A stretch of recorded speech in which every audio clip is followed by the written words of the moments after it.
Pode começar. A sala é sua, Simone. Então, boa noite, gente. Alegria estar com vocês de novo aqui hoje.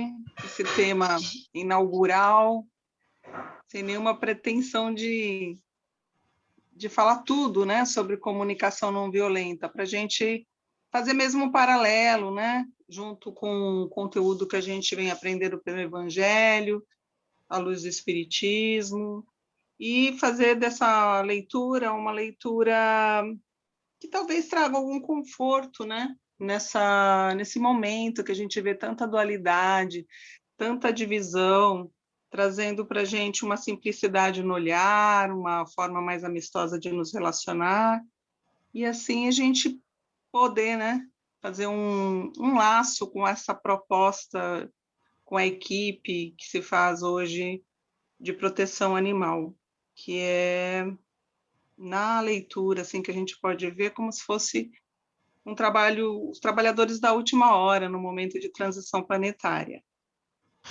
Então, acho que a gente já começa, né, com essa impressão do próprio tema. Eu andei pesquisando, né, porque quando a gente estuda neurolinguística, é dito para a gente que o cérebro não processa. Ele só vai processar o resto da frase. Então, quando você estuda neurolinguística, eles falam assim, se você falar não pense no vermelho, a primeira coisa que virá à sua mente é o vermelho.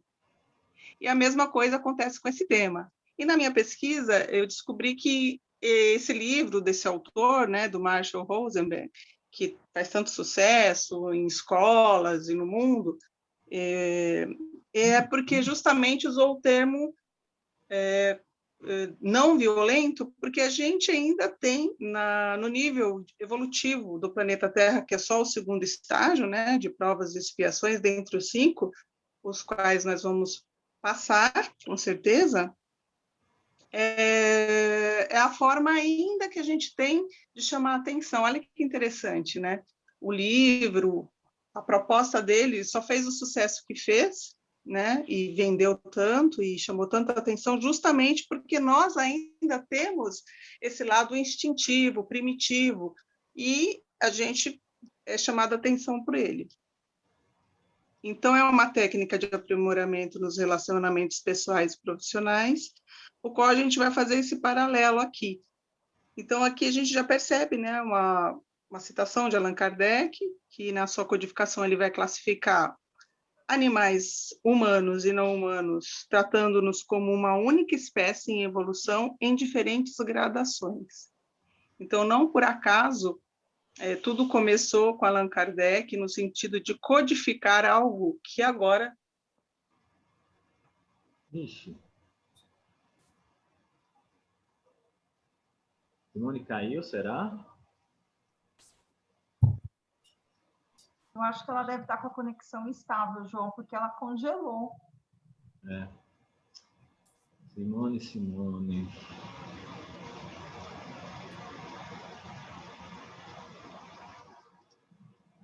A conexão dela está instável. Aí seria melhor ela entrar e desligar a câmera, porque aí ela fica com uma conexão um pouco melhor.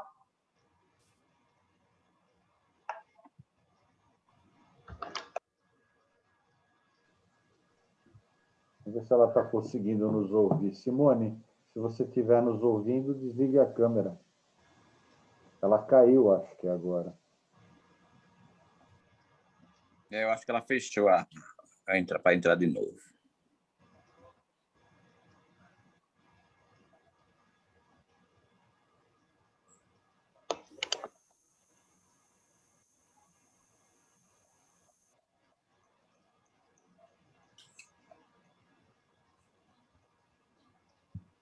Ai.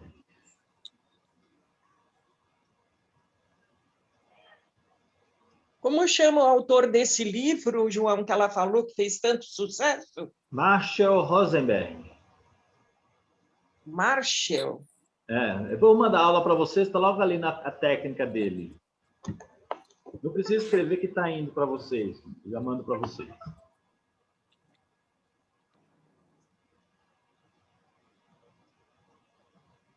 Ele fala sobre neurolinguística? Isso. Simone.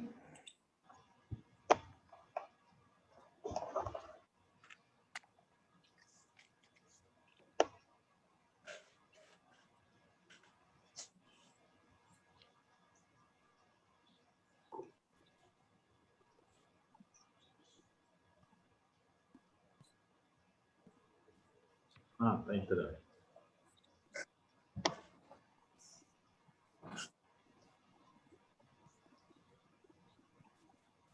Simone, tá nos ouvindo já?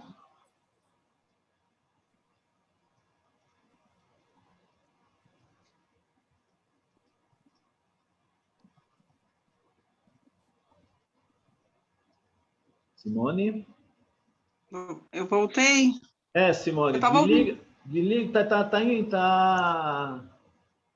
não tá uma estabilidade na sua internet, né? Então, hoje tá assim, semana passada também estava, né? Então faz o seguinte, desliga a sua câmera para ficar só na tua voz, só seu áudio. Tá. Espera aí, tá? Desliga, dá um minutinho que eu vou começar a gravar de novo. Quer dizer, vai continuar gravando. Pode começar a falar. Bom, então aqui a gente vai fazer só um breve relato, né?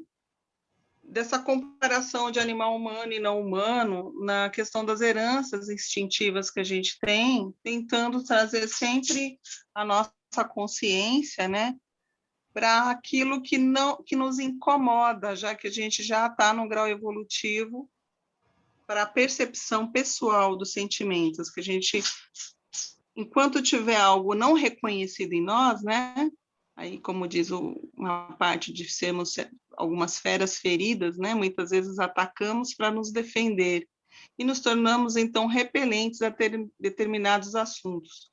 Por quê? Porque quando a gente reage às nossas dores de maneira inconsciente, conforme a gente viu na semana passada, que nós somos muito inconscientes com relação aos nossos próprios sentimentos ainda, né? Nós simplesmente nos escondemos na dor.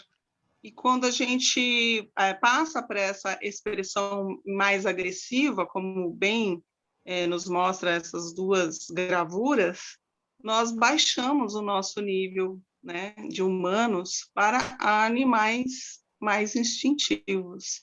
Então, não depende de nós, quando alcançamos algum estágio evolutivo, algo que por outra ocasião, né, no caso, quando passamos nos reinos mineral, vegetal, até chegar no reino humano, não depende de nós, não dispensamos esse nosso lado mais instintivos, né? Eu acho que o João tem um filme aí, né, na segunda slide, né, João? Uhum. Antes de colocar o filme, eu queria que vocês prestassem atenção em dois pontos da comunicação não violenta. Deflagrassem vocês, enquanto assistisse o vídeo, o sentimento e observasse bem esse sentimento, tá ok?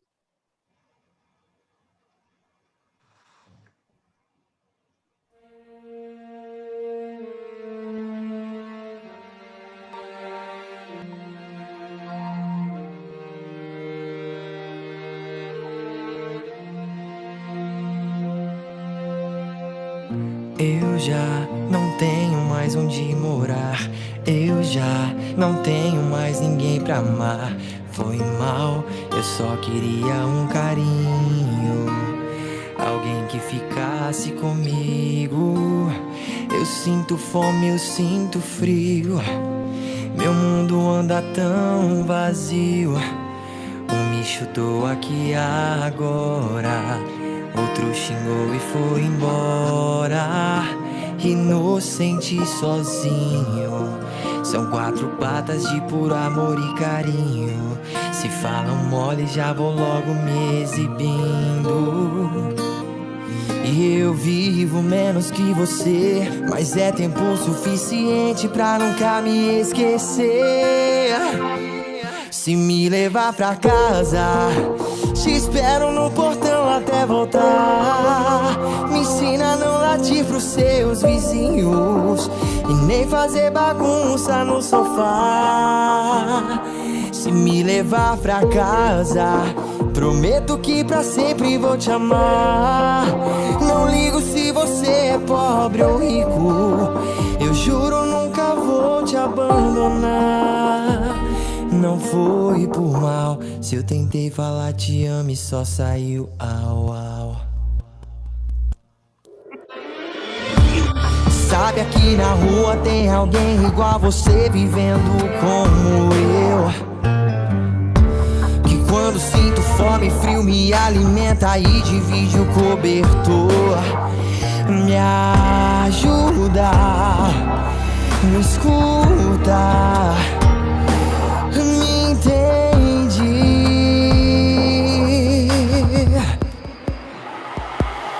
Se me levar pra casa, te espero no portão até voltar.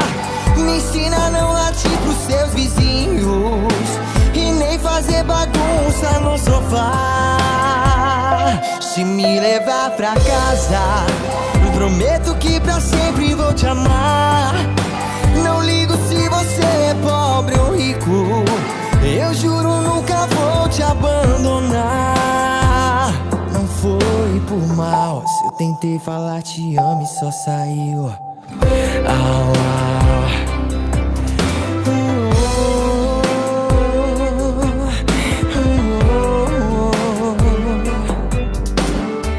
Se eu tentei falar te amo e só saiu au, au.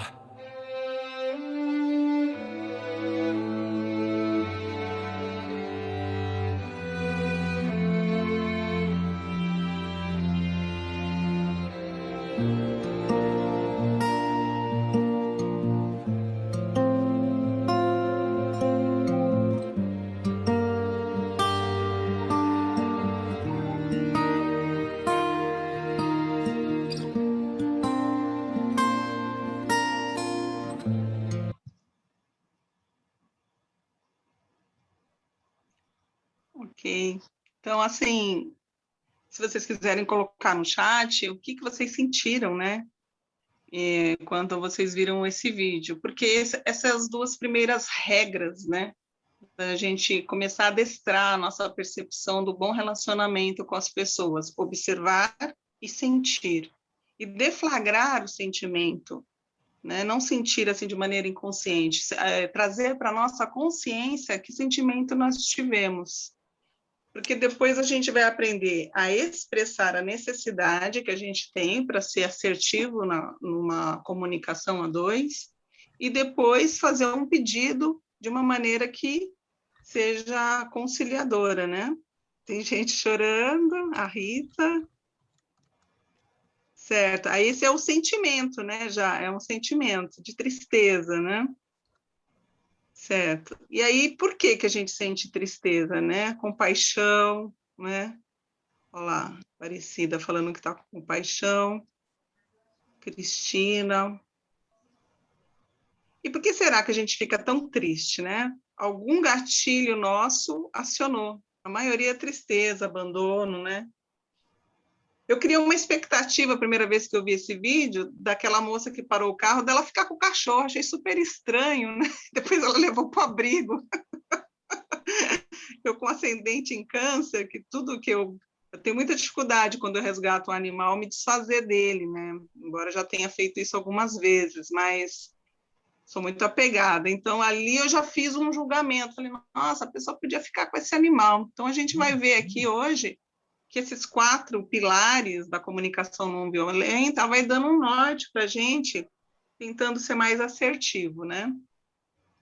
Então, aqui, o que acontece? Quando a gente fica muito triste, que foi o sentimento que a maioria deflagrou aí, a gente tem uma tendência a nos tornar o quê? Narcisista, porque a gente começa a olhar para dentro, né? E aqui eu trouxe uma parte do livro do Leon Denis, que eu coloquei aí a referência como a questão do ser destinador, mas, na verdade, corrigindo, o problema do ser do destinador, que é um livro que eu acho muito importante para os nossos estudos de autoconhecimento. Então, ele fala assim, que frias palavras nos lábios, que falta de calor e de luz nos pensamentos e nos corações, que fraqueza, que inanidade nos processos empregados para confortar as almas enlutadas. Processos que antes lhe agravam e redobram os males, a tristeza. Tudo isso resulta unicamente da obscuridade que envolve o problema da dor, dos falsos dados vulgarizados. Ou seja, quando eu pensei assim, nossa, aquela pessoa não podia ficar com o animalzinho, eu já fiz um julgamento, né? Eu não pensei, eu não consegui, embora a gente perceba que é um filme editado, não parece ser uma história exatamente real, mas é uma provocação. Então, eu já pensei assim, nossa, esse animal, esse casal foi frio, né? A gente já logo pensa como se fosse uma atitude errada, mas a gente sequer questiona o motivo disso, né? Porque quando a pessoa é tão narcísica, ela não vai olhar a dor do animal, ela tem a dor dela, algum problema de família, alguma pessoa doente, para ele tomar aquela atitude daquele abandono, né? Para ela abandonar alguém, é porque ela está se sentindo muito abandonada. Embora a gente veja ali um casal, tal, mas o que pode estar acontecendo? Dificuldades financeiras? Um lugar que os vizinhos estão reclamando e estão pedindo a casa, eles não têm a menor condição de trocar, de fazer um pagamento da multa do aluguel, numa pandemia como essa, que as pessoas, por exemplo, estão perdendo os empregos. Então, assim, a gente sente e a gente já tem a tendência de observar e julgar, né? E aí, quando o animalzinho tem a chance de ser socorrido, aquela pessoa faz o que ela pode. Ela leva para um abrigo, né? E isso, quem participa em grupo socorrista, sabe que as pessoas brigam muito, porque um acha que o outro tem que fazer da maneira que ele acha melhor que tem que ser feito, né? O grupo de WhatsApp. E, assim, as pessoas têm variadas formas de ajudar. Pessoas que ajudam só financeiramente, pessoas que levam para dar um banho e pagam o banho, outra que oferece a casa, outra que simplesmente paga uma medicação. E, com isso, a gente vive uma corrente do bem muito incrível, né? Colocando os olhos no que é possível ser feito. Porque, como nós vimos a semana passada em outras aulas, os animais têm o processo deles também de evolução e de sofrimento.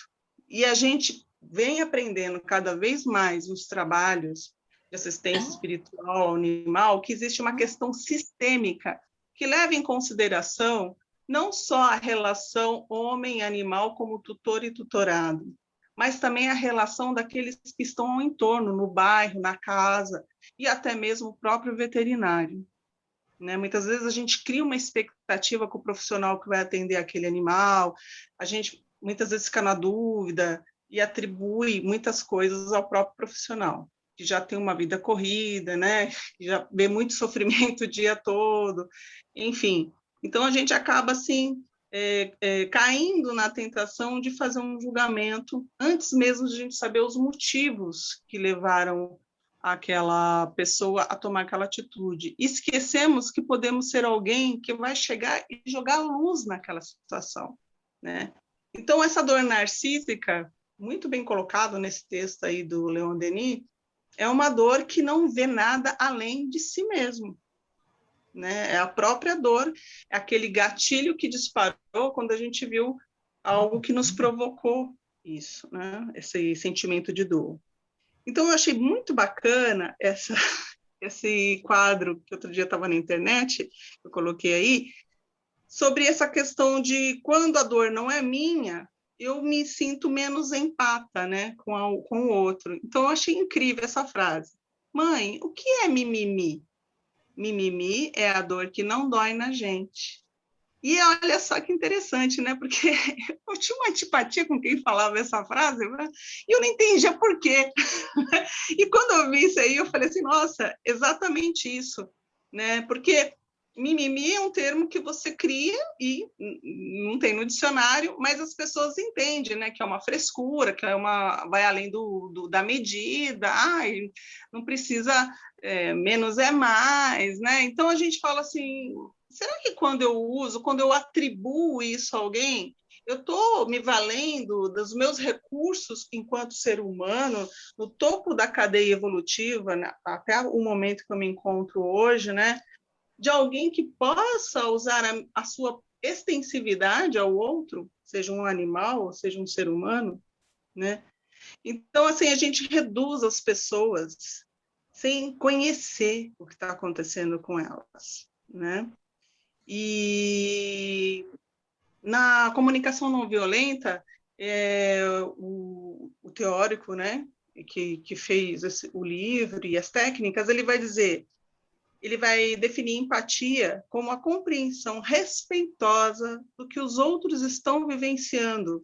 Em vez de oferecermos empatia, muitas vezes sentimos uma forte urgência de dar conselhos ou encorajamento e de explicar a nossa própria posição, os nossos sentimentos. Então, já é uma tentativa de ser empata quando você fala de si, né? Não fica no silêncio, naquele vácuo, que às vezes você vê uma pessoa em sofrimento e o seu é tão grande que a gente não consegue nem dar uma palavra, um conforto. Mas, às vezes, a gente também, quando vai falar, quer usar a nossa própria referência.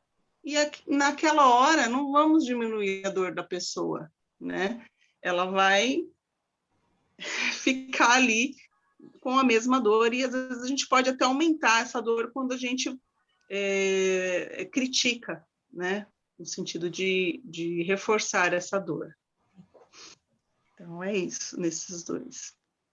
Então, os animais humanos e não humanos estão citados no livro dos Espíritos, né? Mas aqui eu trouxe para a gente um entendimento de como nós somos ainda no nível evolutivo, como eu falei antes, né, no segundo nível só de um planeta de expiação e provas, como nós estamos no estado ainda de crianças, né? Passamos por uma série de existências que precedem o período que chamamos de humanidade. Então, é como se a gente ainda não estivesse na plenitude do estado humanoide. É um estado de alma que corresponde ao estado da infância na vida corporal. Nós ainda nos limitamos à dualidade do bem e do mal, né? E a gente vai ver aqui a importância da tríade divina, da tríade sagrada, né? E na 608, difícil é mesmo que se lembre de suas primeiras existências humanas, como também é difícil que o homem se lembre dos primeiros tempos da sua infância, e ainda menos do tempo que passou no seio materno. Essa é a razão por que os espíritos dizem que não sabem como começaram. E aí é o mistério da criação, que está na questão 7.8 do livro dos Espíritos. E aí a gente vai ver no livro... Aí começa a fazer uma comparação já com o que a gente aprende no Manual Prático do Espírita, que o Ney Prieto Pérez, ele fala que uma criança, ela precisa ser olhada nos olhos até os 2 anos de idade, e que isso, haja o que houver após esse período, ela vai ter uma força interna desconhecida. Então, olha que interessante, a gente tem a história de Chico Xavier, né? Que teve problemas incríveis até aos 7 anos dele, mas ele teve uma mãe ali que nutria ele muito de amor. E ele passou por todos os sofrimentos deles, deixando o legado que deixou para a humanidade, né? E isso foi importante nos 2 primeiros anos.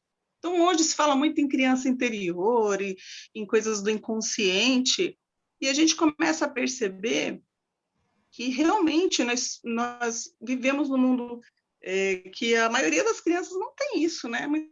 Muita gravidez indesejada, mães que têm vários filhos, toda a aprovação do mundo ainda em provas, né? Então, a gente sabe que a maioria de nós não tem esse autoacolhimento ou o acolhimento de quem seja, porque lá atrás a gente já nasceu assim, né? Cuida para mim, eu preciso trabalhar, ganhar o pão de cada dia, e essa mãe não tem nem consciência disso. Agora que está começando a ter educação, tanto para casais, né, para o mundo relacional, como assim, não tem curso para ser pai e mãe, né? Então, olha a dimensão que isso vai tomando e vai causando em nós feridas no nosso inconsciente. Acho que a gente pode passar, né?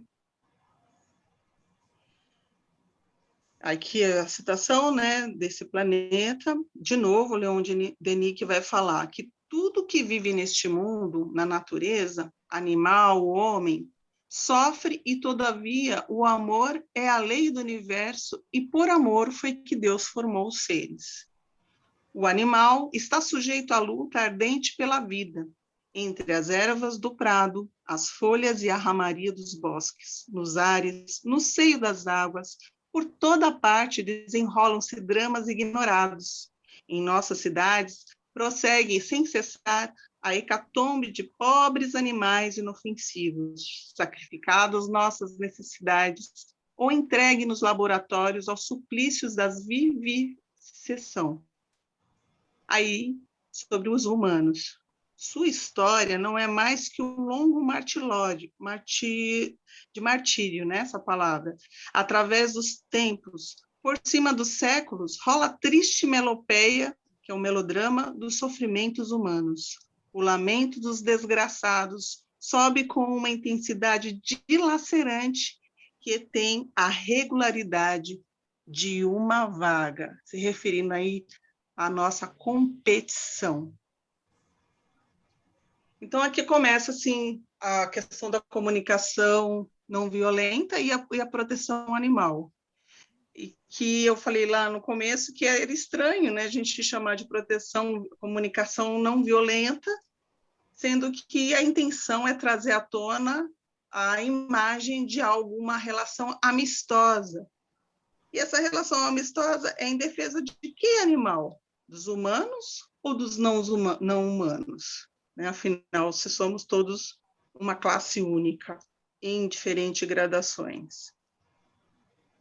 Então, a gente começa a perceber que comunicar-se com uma mansietude comportamental e verbal evita a desconstrução da prática da caridade nos trabalhadores da última hora. Ou seja, a gente tem essa parábola aí dos trabalhadores da última hora, que foi muito interessante, é a primeira vez que a gente vê, né? Que a gente vê quando está estudando o Evangelho, que os trabalhadores da última hora eles são recompensados com os mesmos valores que os que estão há mais tempo. A gente sabe que quando a gente entra numa escola, o número 3 é muito interessante, são 3 anos de preparo. No primeiro ano, a gente estuda o livro do Redentor, que vai fazer toda uma visão desse trabalho de Jesus, trazendo para a nossa vida cotidiana, como se nós também tivéssemos a nossa formação redentora. Então, o que a gente percebe? A gente estuda isso no primeiro ano, no segundo ano a gente já começa a realmente se aprofundar com outros temas. No último ano a gente começa a fazer caridade, visitar algumas instituições. Então, a gente se prepara, né, na vida interna para depois ir para a vida pública, assim como Jesus o fez quando ele ficou 3 anos na vida pública. Olha que interessante, né? Ele teve uma missão apenas de 3 anos. E isso vai se reverberando conosco, né? Então, o número 3 ele vai nos acompanhar. Essa desconstrução, o que eu quero dizer com isso é o seguinte: a gente, como protetores de animais, quando a gente tem o gesto de trazer um animal, ou de fazer todos aqueles tipos de acolhimento, seja com valor financeiro ou no ato, a gente às vezes se desentende com outras pessoas que parecem, muitas das vezes, falarem e fazer as mesmas coisas que nós, ou seja, praticar o bem, salvar uma vida.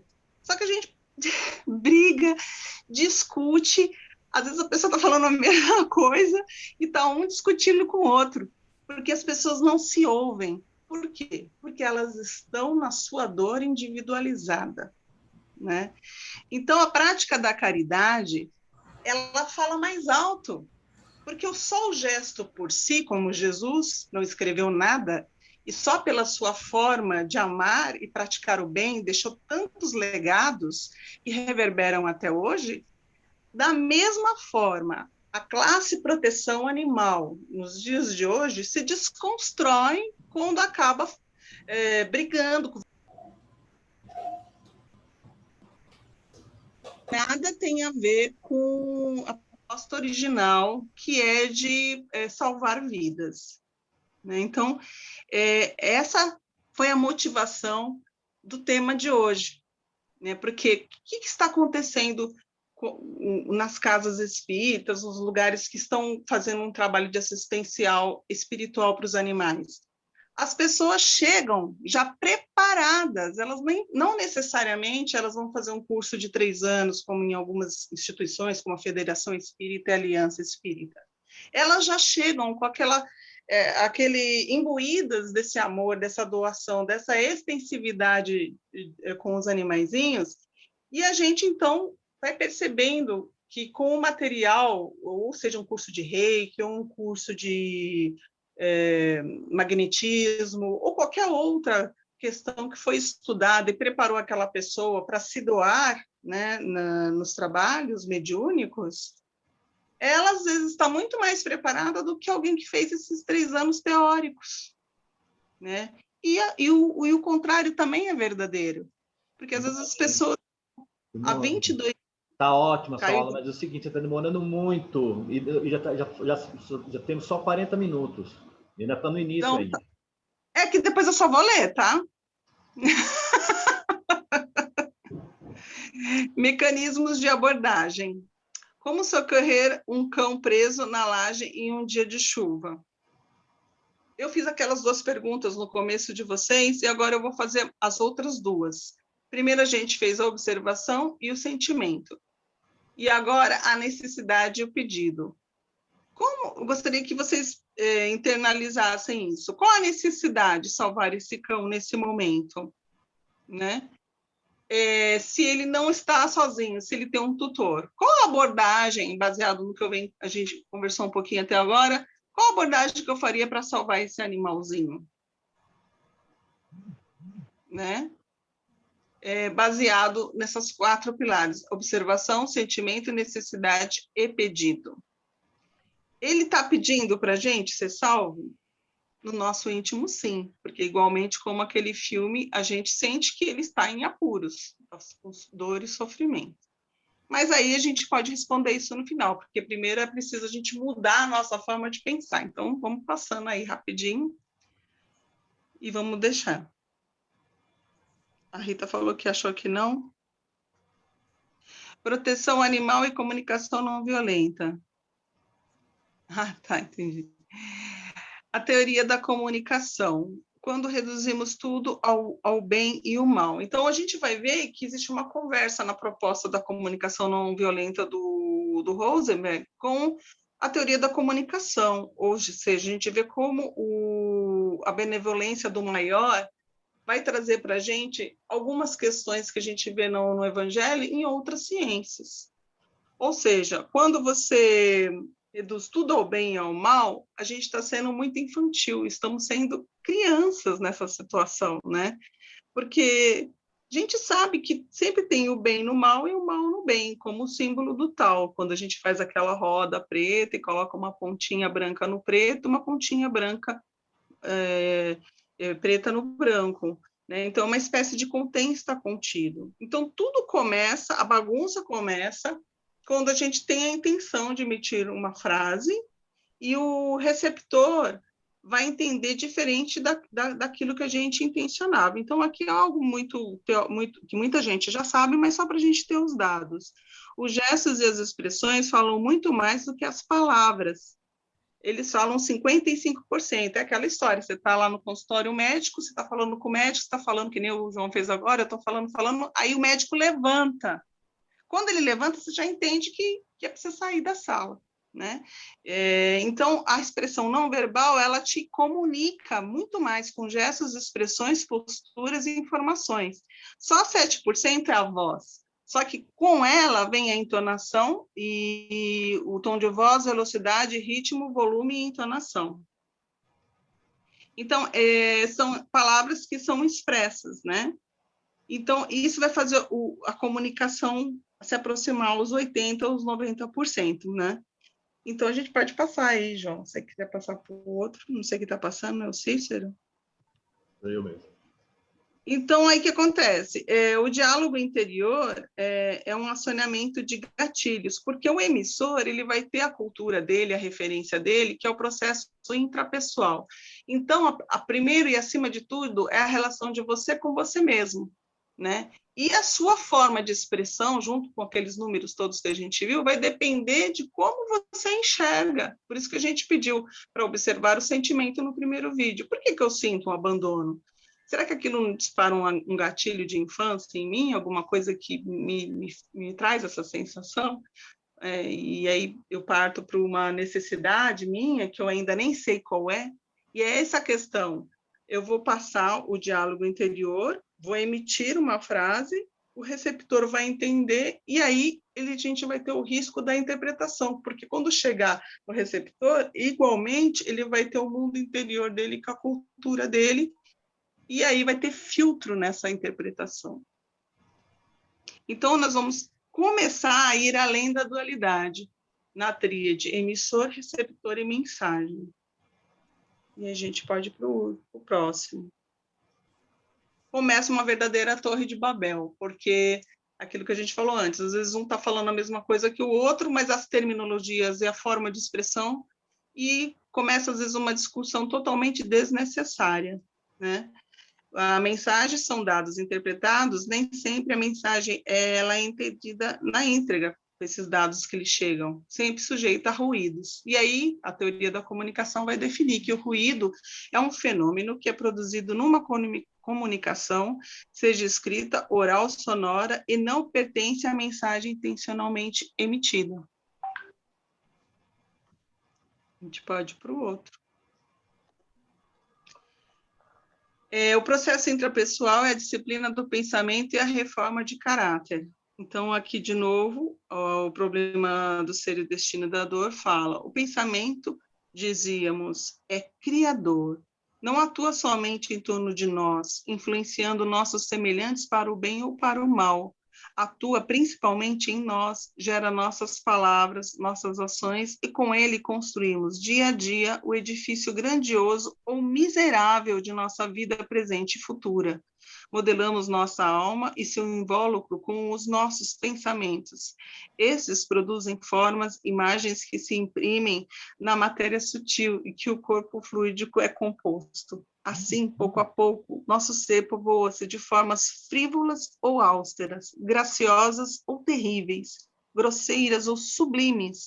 A alma se enobrece, embeleza ou cria uma atmosfera de fealdade segundo o ideal a que visa. A chama interior aviva-se ou simplesmente obscurece.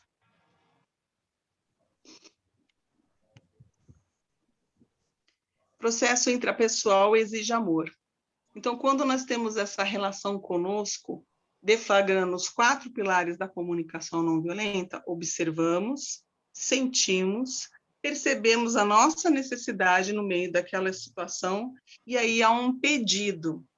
Mas antes de haver o pedido, a gente precisa atender às nossas próprias necessidades. O próprio sacrifício também tem suas alegrias. Feito com amor, transforma as lágrimas em sorrisos. Faz nascer em nós alegrias desconhecidas do egoísta e do mal. Para aquele que sabe amar, as coisas mais vulgares são de interesse. Parece iluminar-se 1000 sensações novas despertam nele, porque ele traz luz, o amor traz luz. São necessários a sabedoria, a ciência, longos esforços, lenta e penosa ascensão para conduzir-nos às altas regiões do pensamento. O amor e o sacrifício lá chegam de um só pulo, com um único bater de asas. Na sua impulsão, conquistam a paciência e a coragem, a benevolência, todas as virtudes fortes e suaves.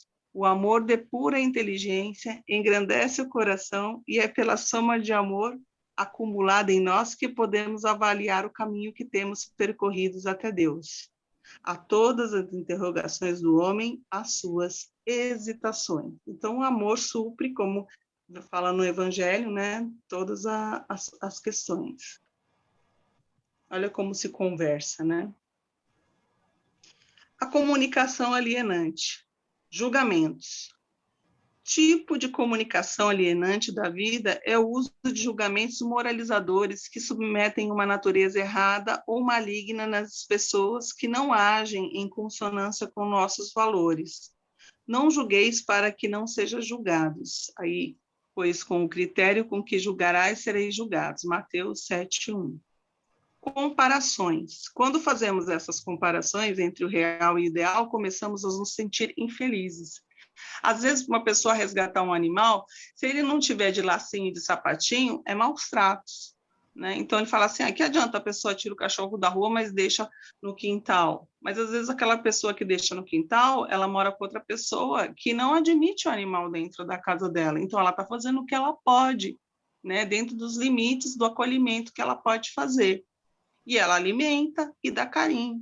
Né? E o animal vai ter ali um limite, sim, que às vezes é até melhor do que aquele que deixa ele dominar, põe sapatinho, tal, deixa na cama, e às vezes você chega na casa dele para fazer uma visita, o animal quase te morde porque ele se acha dono do tutor. Então, veja como são as medidas, né? Isso tudo a gente sabe, a gente está sempre ali na linha de frente com os animaizinhos.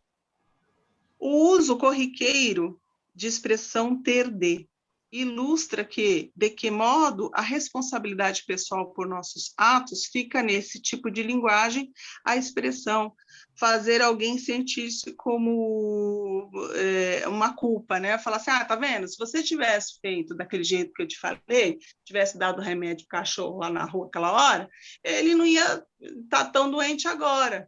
Mas a pessoa tem aquela consciência de que ela vai dar o remédio, ele vai ter uma reação. E quem que vai acompanhar a reação do remédio? Ou se não, se tem outra pessoa que faz a mesma coisa, ele vai ter uma superdosagem no fígado.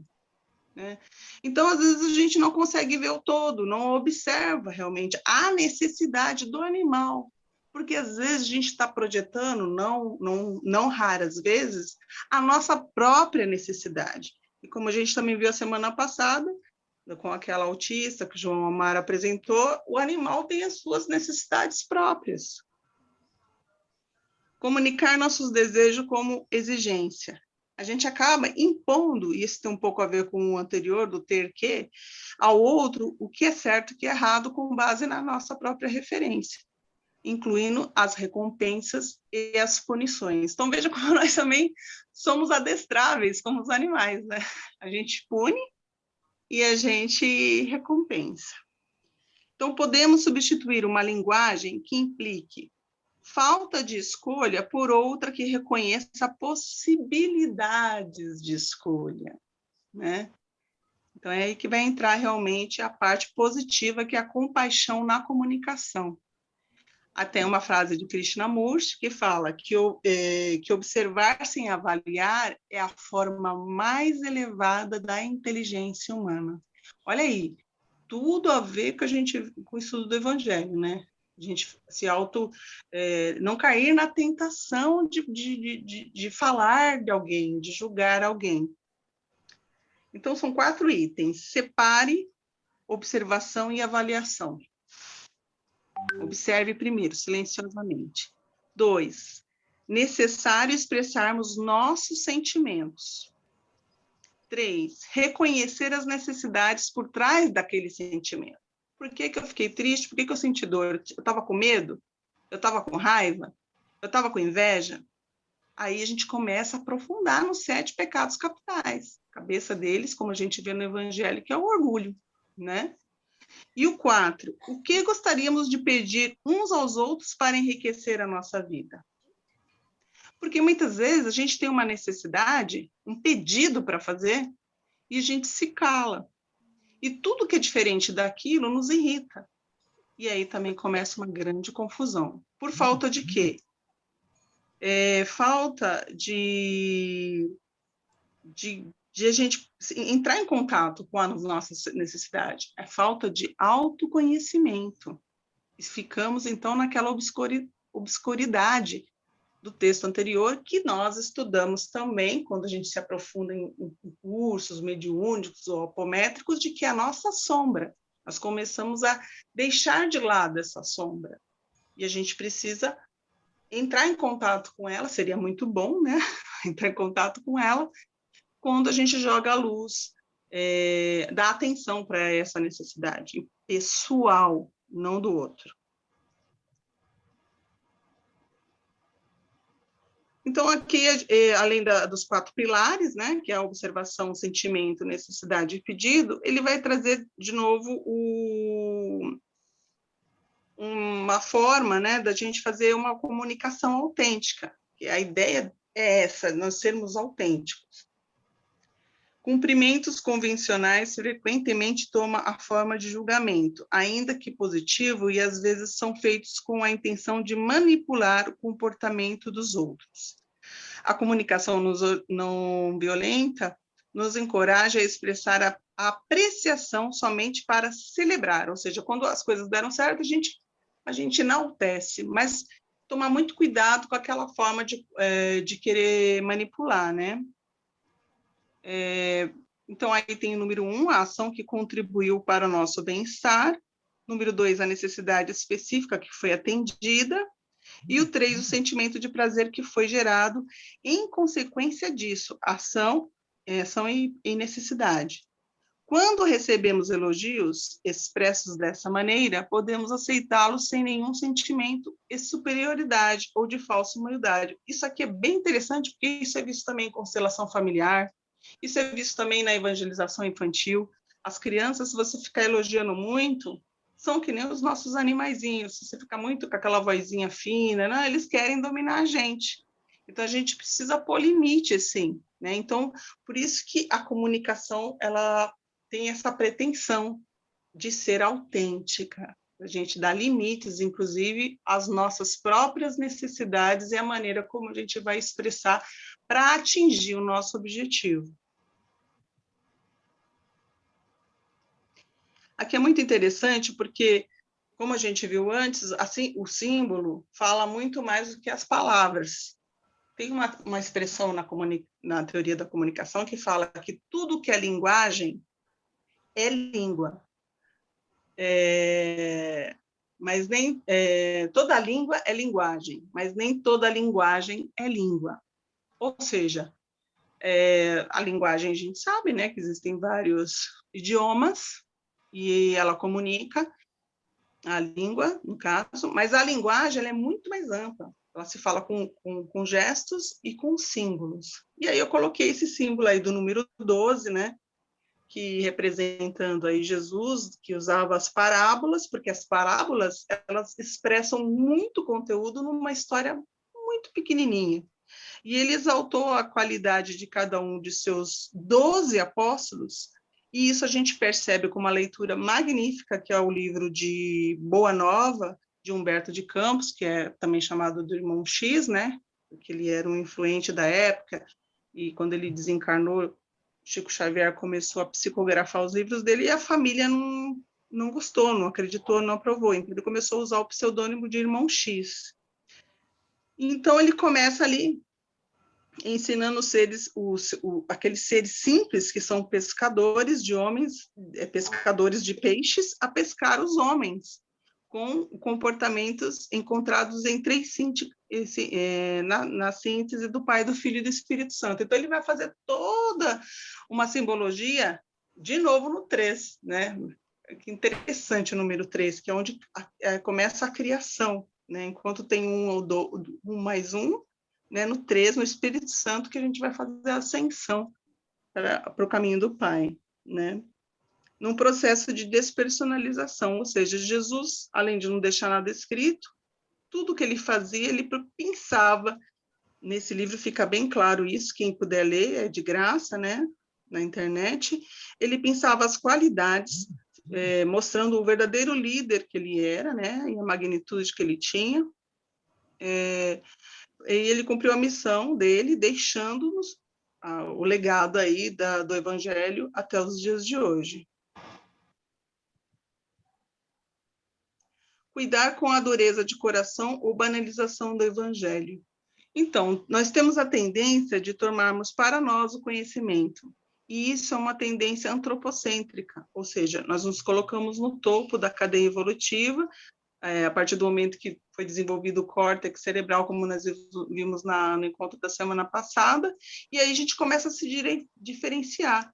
E aí é onde começa tudo, né? O racismo, agora a predominância do homem sobre a mulher, e agora a gente está vendo a questão do especificismo, que os bandos de animais, as crueldades, né? Ou seja, a gente ainda se coloca como o mais importante. Por isso que é preciso orar e vigiar, né? Sendo um sinônimo daquilo que ele chama de observação, para não esquecer que somos resultados de uma longa jornada evolutiva. Não usamos isso contra nós ao chamarmos uma pessoa de não autêntica.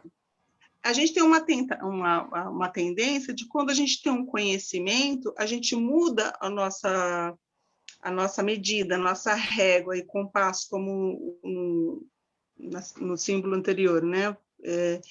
A gente, por nosso conhecimento, a gente vai julgar o outro, né?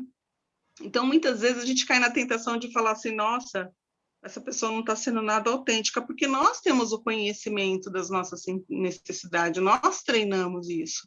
Então, nós esquecemos que a pessoa, ao ter alguma atitude que não nos chega bem, é porque ela está na sua obscuridade, e nós devemos respeitar isso, né? Ter compaixão realmente com isso. Então, nós banalizamos o evangelho quando nós temos já o conhecimento, fizemos o curso, tudo, e às vezes não temos paciência com alguém que chega com uma questão que não alcance o entendimento que nós alcançamos.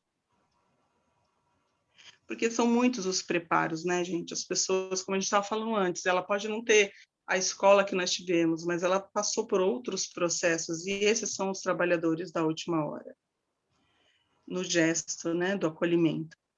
Então, quando Jesus foi questionado o que era verdade por um de seus julgadores, ele silenciou.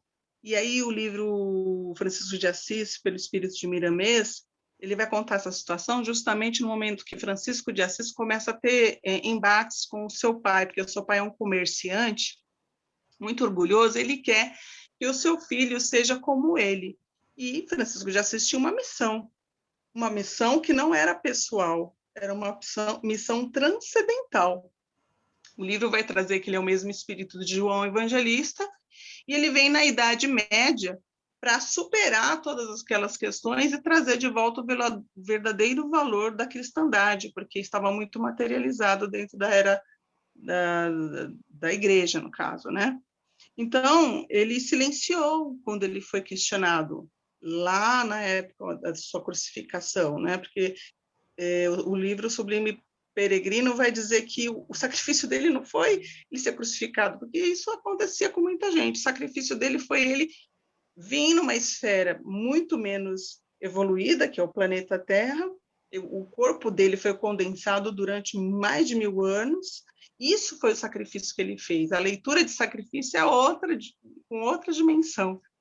Então, ele já sabia que ele tinha um papel histórico e um momento certo para cumprir. Então, o que ele faz? O livro Francisco de Assis traz essa história para a gente não ter dó do Francisco de Assis, porque fala assim, olha, o pai de Francisco de Assis estava dando uma coça nele porque queria que ele parasse com esse negócio de andar de pé descalço, né, de ajudar os outros. Mas ele silenciou, porque era o pai dele. 15 minutos, Simone.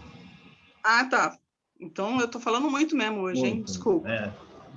Potências da alma e vontade. Há em toda a alma humana 2 centros, ou melhor, 2 esferas de ação e expressão. Uma delas é exterior e manifesta a personalidade, o eu, com suas paixões, suas fraquezas e a sua insuficiência. Enquanto ela for a reguladora de nosso proceder, teremos a vida inferior semeada de provações e males. A outra é interna, profunda e imutável, e ao mesmo tempo a sede da consciência, a fonte da vida espiritual, o tempo de Deus em nós. É somente quando esse centro de ação domina o outro, quando seus impulsos se dirigem, que se revelam nossas potências. Então, o que é essa coisa aí? A nossa dualidade interna, a nossa tentação, que vai ser representada no próximo gráfico. O ego, o egocentrismo, é a nossa sombra, o homem no topo, lá embaixo. Ó. E aí eu acho que a música do Chico César fala bem isso aí.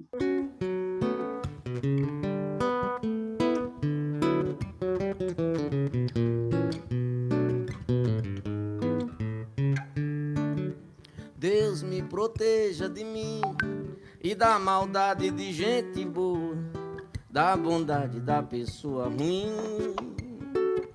Deus me governe e guarde, ilumine e zele assim. Deus me proteja de mim e da maldade de gente boa, da bondade da pessoa ruim. Deus me governe e guarde, ilumine e zele assim. Caminho se conhece andando, então vez em quando é bom se perder. Perdido fica perguntando, vai só procurando e acha sem saber. Perigo é se encontrar perdido, deixar sem tecido, não olhar, não ver. Bom mesmo é ter sexto sentido, sair distraído, espalhar bem querer. Deus me proteja de mim e da maldade de gente boa, da bondade da pessoa ruim. Deus me governe e guarde, ilumine e zele assim. Deus me proteja de mim e da maldade de gente boa, da bondade da pessoa ruim. Deus me governe e guarde, ilumine e zele assim. Ok. Então é isso aí, né? Essa dualidade muito representada nessa música. O bem no mal, o mal no bem. E a gente se auto-observando para não cair nessas tentações, né? E o livro O Problema do Ser e da Destino e da Dor vai trazer o que é uma personalidade integral. Então, ela se pode ver que nós se reflete, se repercute todo o universo na sua dupla imensidade, de espaço e tempo. Dizemos de espaço porque a alma, nas suas manifestações livres e plenas, não conhece as distâncias. Dizemos de tempo porque um passado inteiro dorme nela ao lado do futuro, que já faz o estado de embrião. Então, aí o homem integrado com a natureza, não verticalizado, né? Ele tendo essa consciência com o guru. Uma imagem fala mais, né, gente? Comunicação não violenta nas casas espíritas, ou práticas espíritas. Então, nós temos lá o livro Cirurgia Moral, do espírito de Shaolin, que vai falar assim: o espírito Shaolin foi um contemporâneo de Francisco de Assis, ele era o melhor amigo dele, lá no livro do Miramês fala sobre ele, tá? Então, ele diz que reduzir a pessoa a um único conceito é uma agressão. A gente não é uma pessoa, estamos, né?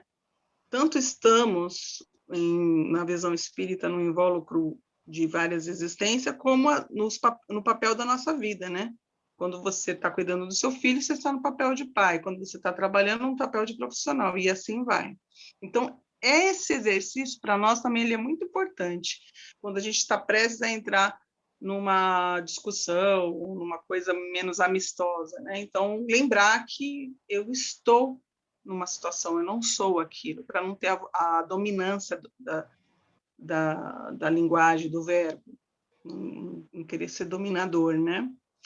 Então, essa frase também ela é bem interessante. Quando Pedro fala de Paulo, sei mais de Pedro do que de Paulo. Então, a gente fica esperto quando a gente ouve um comentário maldoso, ou uma questão em si, né, que vai levar a gente para uma situação que não é propriamente nossa, mas é daquela pessoa com aquela intenção. E essas questões se assemelham com a prática de espelhamento do livro de Manual Espírita, que a gente já comentou, né, o método prático de autoanálise. E também sempre essas técnicas vão reforçar a importância do orar e vigiar na autoobservação aprendida no primeiro ano da Escola de Aprendizes do Evangelho. Se tem uma coisa muito bacana na aliança e na federação, é a disciplina. E isso também a gente vê que às vezes é motivo de desentendimento, porque quem fez o curso vai estar ali alinhado com o horário, que nem o João está fazendo agora comigo, que é muito importante isso, e outras pessoas que têm outras doutrinas têm uma liberdade maior, mas um e outro são pessoas importantes para esse caminho da nova era, né? Pessoas que praticam a caridade com os animais, são sempre bem-vindas. E aí tem também a questão da revisão dos nossos dias, que é falado no Evangelho segundo o Espiritismo, à luz de Santo Agostinho.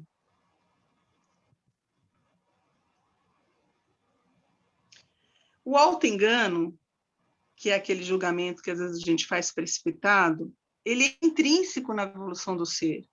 A natureza submete tudo o que vive ao julgo de duas exigências fatais: manter-se vivo e reproduzir.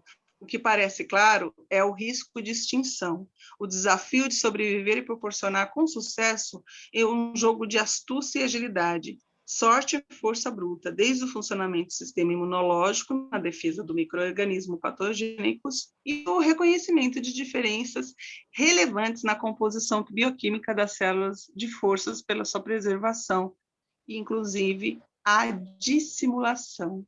Olha aqui no próximo, a gente vai trazer exemplos de dissimulação do livro do Auto-engano de Eduardo Gianetti. Ele vai trazer o exemplo, eu vou pular para o segundo já, sobre a discrepância entre a realidade e a aparência, que consiste em induzir um organismo a ver uma coisa que não é a primeira.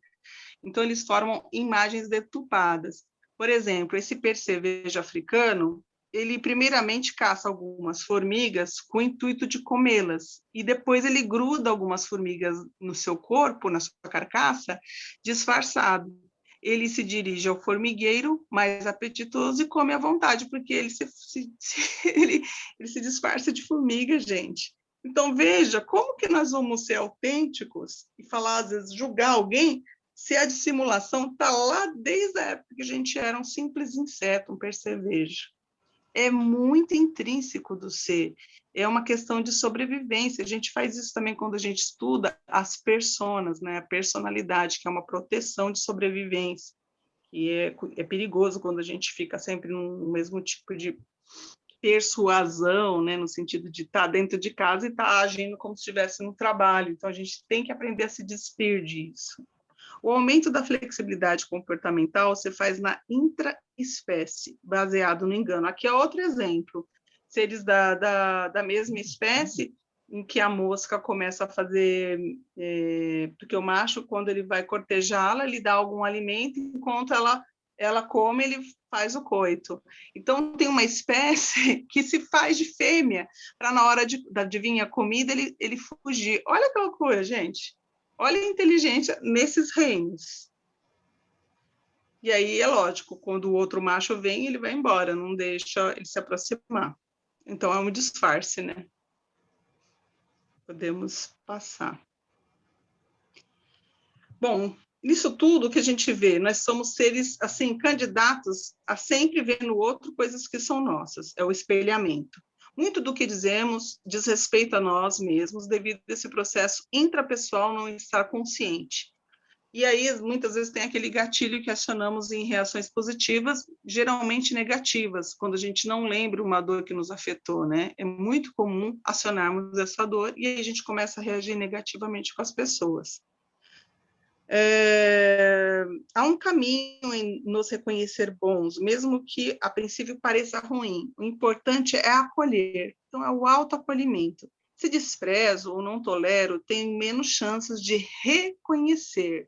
Não era à toa que Chico Xavier pedia para tomar um copo d'água quando aflitos, técnicas de pausa para refletir antes de reagir, para então agirmos. Olha que interessante. Aí a gente tem um tempo de perguntar, ué, mas por que eu estou assim? Por que eu estou com medo? Por que eu estou nervoso? Por isso que ele pedia para a gente esperar um pouco. E aí tem a música da Flaia Ferro, que fala que para encher do que me importa, é preciso me esvaziar, para reconhecer as minhas férias e me reconhecer, inclusive, hipócrita, que a gente tem essa capacidade de percepção, né? Aqui uma imagem, né, que as pessoas maravilhosas vão entrar e sair na sua vida, mas as pessoas que você vê no espelho estará sempre lá e sempre com você, que é o seu melhor. Então, para a gente ter essa proximidade com a nossa verdade, né? Essa frase já falei lá no começo, duas vezes. A gente pode passar. Então, ele vai falar, nosso teórico aí do dia, que a gente escolheu para falar sobre o tema, que a violência passiva é mais insidiosa do que a explícita. A segunda se expõe e busca a verdade, mas mesmo declarada ofende, pois nem sempre acerta. Há muito de nós, mesmo quando acusamos ou apontamos e quando nos falta coragem. Para isso, somos inundados pela própria sombra, aumentando o nosso autoengano. Então, às vezes, aquele tapinha nas costas, né? Insidiosa, tá aí, ó, aquela forma traiçoeira, pérfida, que tem aparência do bem. Então, muitas vezes, a gente está achando que está agindo de uma maneira... não vou falar, não vou declarar, mas no Evangelho segundo o Espiritismo fala que é melhor a briga declarada do que essa, tá, gente? A gente precisa começar a perceber essas dissimulações dentro de nós. E vivemos uma revelação nas sombras, né? A dor que revela a sombra, vivemos em tempos de crise, que é o momento como agora, para que inteligência se abram às novas verdades, para que os corações falem. Serão necessários muitos ruídos, então o ruído tem um lado bom, para que as lições de adversidade começam a aparecer. Conheceremos dias sombrios e períodos difíceis. A desgraça aproximará os homens e só a dor, só ela, verdadeiramente lhes faz sentir que são irmãos. Aqui é do livro também O Problema do Ser e o Destino da Dor, tá? O que a gente faz, então, perante tudo isso? Algumas técnicas são importantes. Quando alguém comunica com a gente repete às vezes, né, para ver se era aquilo mesmo que a pessoa queria dizer. Porque às vezes a gente interpreta, cria um ruído na interpretação, e a gente pensa que entendeu e vai levando aquele entendimento equivocado. Então, quando a gente responde, eu faço muito isso no WhatsApp, às vezes a pessoa manda um áudio e eu reforço os pontos escrevendo. É isso? É isso mesmo. Né? E isso eu fui treinando para evitar confusão. Principalmente quando você tem um grupo onde você está meio que liderando, é importante. O silêncio pode ser uma tentativa de empatia, porque às vezes a pessoa fala, putz, não é bem isso, né? Porque ela não quer brigar. Mas não é positivo, porque o contato, ele importa para a nossa conectividade com o outro. A conectividade, a partir dela que se cria empatia. O autoacolhimento, que é o reconhecer aquele sentimento, muitas vezes ele implica um luto, e aí vai vir uma dor também, porque eu vou perceber coisas em mim que eu não gosto. Mas isso é bom ser visto como natural e não ficar se autocriticando. A raiva é uma forma também de escapar da nossa força, e ela nos enfraquece, porque quando a gente tem raiva, acho que todo mundo aqui já ouviu falar, né, que a raiva ela tem a força da ação, da vontade, né? Então a gente deixa de se inspirar e de fazer o bem, a gente fica como se fosse aquela autopunição, né? Então ela precisa sempre ter uma atenção bacana aí também. Agora, aqui uma técnica de aproximação com os animais, né? Quando a gente pisca para eles, a gente mostra que a gente não está oferecendo perigo para os animais resgatados. Isso eu aprendi com a Cristina Cairo, nos vídeos dela. Porém, se você vai piscar para um animal que quer subir na sua cama e você não quer que ele sobe, ele vai entender que você está permitindo. Então, tem hora certa para isso, tá? Aqui um conselho, né? Das nossas qualidades que são alargadas pela dor, reveladas pela dor. Alargai o círculo de vossos ensinamentos. Dai ao homem uma noção mais extensa de seus destinos, uma visita mais clara do além, uma ideia mais elevada do alvo que ele deve atingir. Fazei-lhe compreender que sua obra consiste em construir por suas próprias mãos, com a ajuda da dor, a sua consciência, a sua personalidade moral, e isso através do infinito do tempo e do espaço.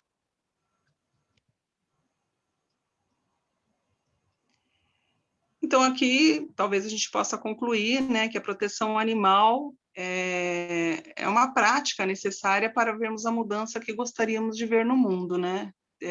Essa frase é do Mahatma Gandhi.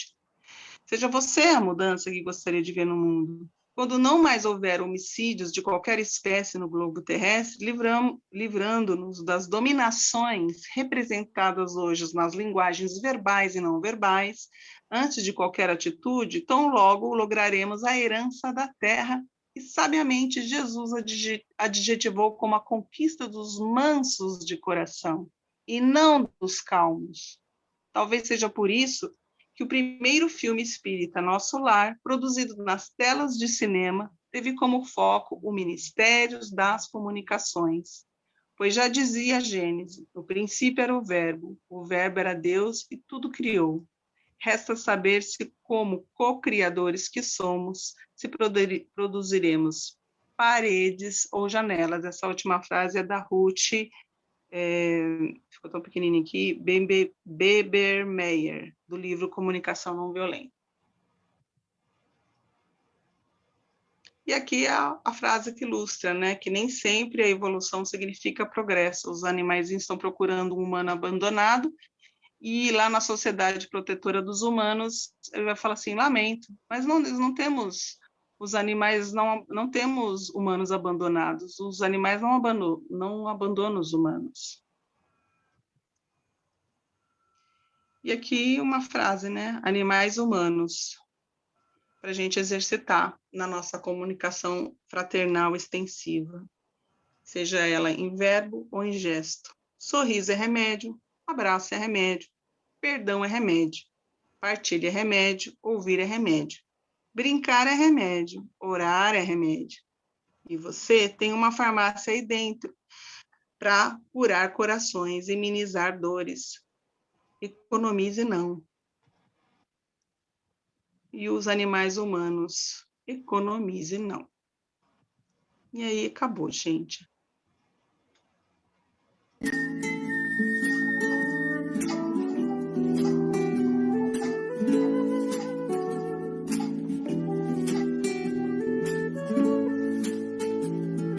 É chegada a hora de se iluminar.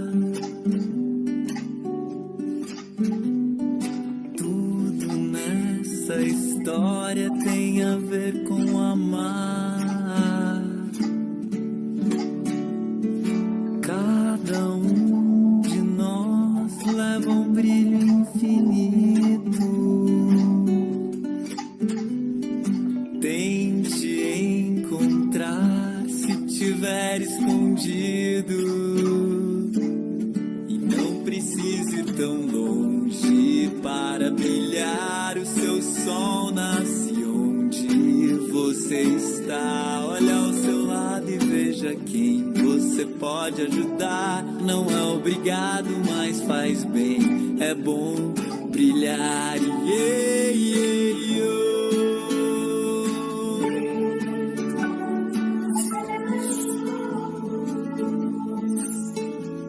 A sua luz me ilumina. A nossa luz nos aproxima e ilumina o mundo.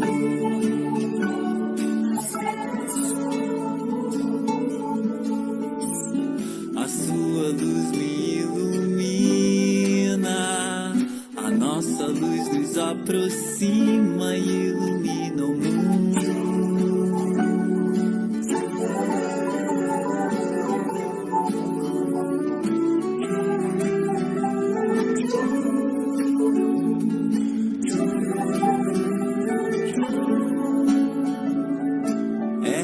Chegada a hora de se conversar.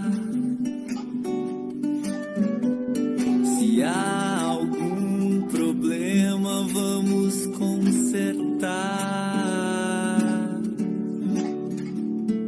É chegado o momento do carinho e respeito.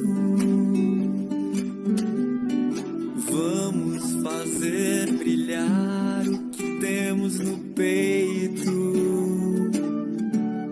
E cada pessoa tem um jeito de brilhar. Vamos viver numa boa, nos respeitar e perceber o mais bonito em cada indivíduo, fazendo a terra brilhar. Acenda a sua luz, a sua luz me ilumina. A nossa luz nos aproxima e ilumina o mundo. Acenda a sua luz, a sua